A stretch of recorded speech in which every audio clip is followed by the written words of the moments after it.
Good morning and welcome to the 2015 podcast on the great debate between Burke, Wollstonecraft and Paine.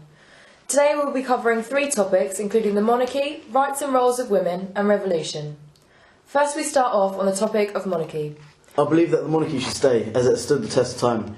Institutions such as this one has been able to move with the times and shall continue to do so. It should not be replaced as there is no good alternative. Mary, what is your response to this? I abhor the monarchy and your justification of it. The monarchy is one of the many institutions that holds back the implementation of equal rights. Only through revolution, like in France, can this wrong be absolved. To support the monarchy is to support the oppression of women and mankind's rights in general. Interesting point. Tom, would you like to add to this? I believe that all men are originally equal, and no one by birth could have the right to set up his own family in perpetual preference to all others forever. It is the pride of kings which throws mankind into confusion and therefore war. In short, monarchy and succession have laid the world in blood and ashes. I agree with Paine. Even though I would argue that men and women are originally equal, no one has the right to rule over everyone simply through the luck of birth. But the monarchy is part of the constitution, and the constitution is an essential part of the system. Without the monarchy, society would fall into disarray. It is a system that has continued to function. If there is nothing to fix, why replace it? Good question. A lot to think about there. Now let's move on to our next topic. Tom, with reference to your support of the American Revolution, how do you view the events in France? I am a pure Democrat and believe in the ability of the ordinary man to make decisions for himself.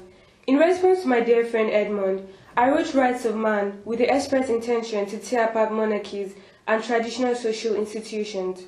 I fully support the French people's right to rule themselves through democratic government, just as I supported the Americans in their pursuit of independence. I view the events in France as ridiculous. Yes, perhaps the old French monarchy and aristocracy had their faults, but the revolution was a terrible mistake, pointless and counterproductive. The revolutionaries rose up against a relatively liberal king and replaced him with some form of tyrannical democracy, made up of nothing more than the country's lawyers and lower members of the clergy, not to mention the awful brutality and crime that ensued. I will have you know that during my time in France, I voted in favour of the French Republic, but against the execution of King Louis. In no way do I support capital punishment or any kind of revenge killing. When I wrote Reflections, I warned my readers about the dangers of mob rule. I appealed to the British values and continuity and tradition, in hope that the French society would be spared from total destruction. Okay, now we move on to the topic of women's rights. Mary, would you like to start us off, as you're somewhat of an expert in this field? Please tell us your views on this. I believe that everyone should have equal rights, irregardless of whether they're a man or a woman. Women should be better represented politically, and the only way this can be achieved is by giving women more educational rights. Women should not be portrayed, as they often are, as weak and lacking in ability. Through education they will be free of this image, as they will be more than capable to participate in society like men. When this is achieved, society will be more equal in general. Not only should women's rights be considered, but that of everyone who is a member of society. Women do not deserve equal treatment in society. A woman is below a man in terms of their ability. Only men have the ability to behave rationally. It is a woman's role to obey both her husband and the state, as she is made to be admired by one person, not by many.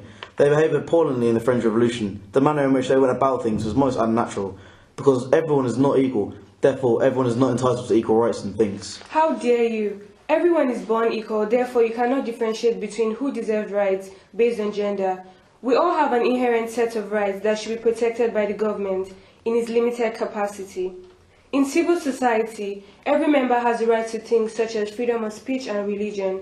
It is not determined on the wealth and status of a person. How dare you, to question the way the governance of this country works, suggesting it's a blasphemy.